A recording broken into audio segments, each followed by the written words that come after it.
Shri Venkateswara gold తాకట్టులో ఉన్న మీ బంగారాన్ని విడిపించి కొనబడును.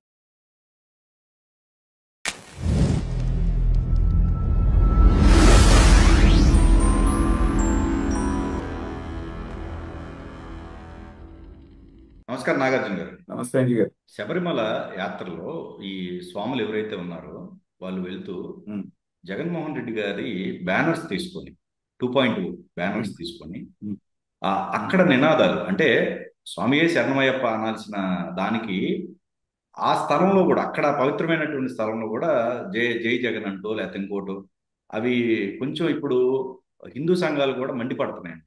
అసలు వాళ్ళు చేయడం కరెక్టేనా? ఇప్పుడు అది సర్క్యులేట్ చేసుకున్నారు మళ్ళీ పైగా ఆ వీడియోలు అవి బాగా వైరల్ అవుతాయి. అదేనండి, నేను అనేది ఏంటంటే వాళ్ళకి ఎప్పుడు ఎలా ప్రవర్తించాలి అనేటువంటిది వాళ్ళకి తెలియదు అంజి గారు.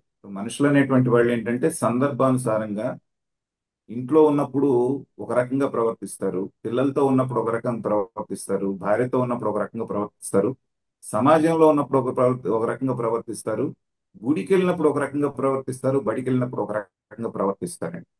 ఇది సాధారణ మనుషుల యొక్క లక్షణం. ఆ సమయాన్ని బట్టి, సందర్భాన్ని బట్టి, ప్రదేశాన్ని బట్టి బిహేవ్ చేయటం అనేటువంటిది కామన్ మ్యాన్ కి మనిషి యొక్క లక్షణం.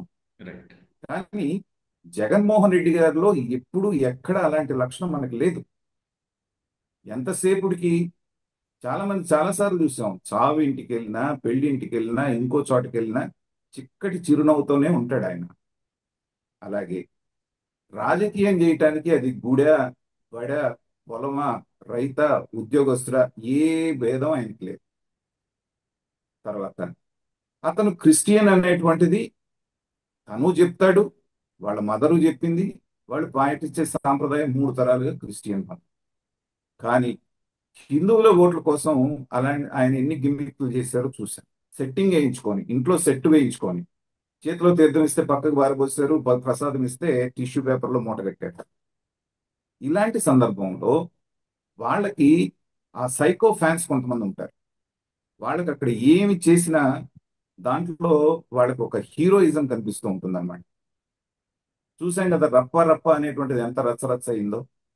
మనుషులు అక్కడ చచ్చిపోతా ఉంటే, ఇంకో రకంగా ఉంటే, బయటికి వచ్చి రప్ప రప్ప నరుకుతాం మేము వస్తామంటే, వచ్చిన తర్వాత అంటాం అంత ఎంత జుగుప్సాకరంగా.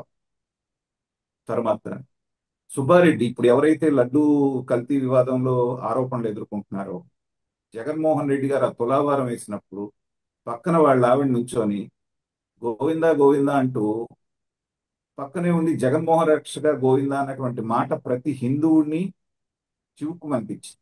అది మొన్న కూడా వైరల్ అయింది, మళ్ళీ మళ్ళీ దాన్ని తిప్పుతున్నారు. అంటే దేవస్థానంలో కూడా అందరికంటే హైయెస్ట్ ఆఫ్ ద హై అంటారు భగవంతుడు. సో అలాంటి వ్యక్తి దగ్గర కూడా వీళ్ళ అహంకారం ప్రదర్శించడం, ఈ వాళ్ళకి మెప్పు పొందడానికి వీళ్ళు చేసే వికృతమైనటువంటి చేష్టలు అనేటువంటిది కింద నుంచి పైదాకా ఒక అంటు రోగం లాగా ప్రబలింది అంజి గారు.